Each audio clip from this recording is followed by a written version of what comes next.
The Department of Justice has confirmed it received the criminal referral on stunning claims Obama administration officials manufactured and politicized intelligence about false Russian collusion in the 2016 presidential election.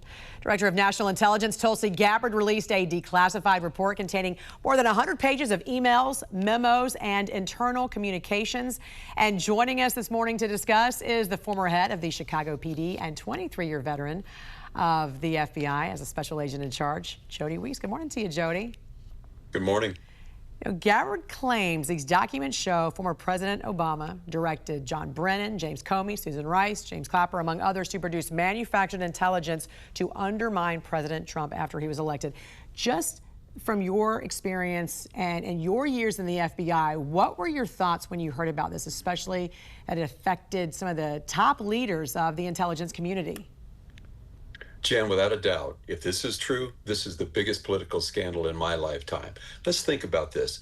You have a sitting president of the United States who directs a team to fabricate an intel assessment showing that the Russians were involved in the 2016 election, trying to influence it to favor Donald Trump.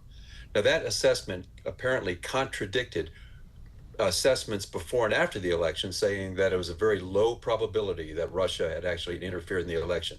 And why was this done? To undermine an incoming president. You know, Jan, for a year we have heard how Donald Trump was a threat to our democracy. We've heard that until our ears have bled. But if this is true, that is a threat to our democracy, and it must be investigated. I want to go back to something you said, because what's so striking is that a Senate committee and two special counsels didn't see this during their investigation years ago. I want to read you what Intelligence Director Tulsi Gabbard said about that. She said this on Sunday Morning Futures. There is no rational or logical explanation for why they failed. The only logical conclusion that I can draw in this is that there was direct intent to cover up the truth about what occurred and who was responsible, and the broad network of how this seditious conspiracy was concocted and who exactly was responsible for carrying it out. What's your response to that? And what's next in all of this, Jody? Well, let's look at what's going to happen. First, there's going to be an in-depth review of her report. And you got to remember, there's a couple reports out there that actually support what the President Obama put out. The Mueller report, the Durham report, they did say there was election interference. You had a Senate report that went along with that. But then you had Devin Nunes's report that actually supported what Tulsi Gabbard said. Right. So there's going to be a massive document review.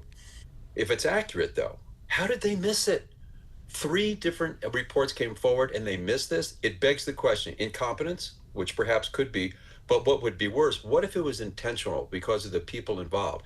Luckily, on Sunday, I heard from Director Gabbard that she's had some whistleblowers come forward. That is a huge change in the equation, because now, after a thorough, tedious document review, if you now have individuals that you can talk to discuss your findings, that is a really big deal. And hopefully, let's pray that we will get to the bottom of this. Will there be indictments and prosecutions finally? You know, Jan, there has to be. There's been so many explosive allegations. We've got a report that Comey and Brennan are under investigation. Now we get an allegation that involves a sitting president, Barack Obama.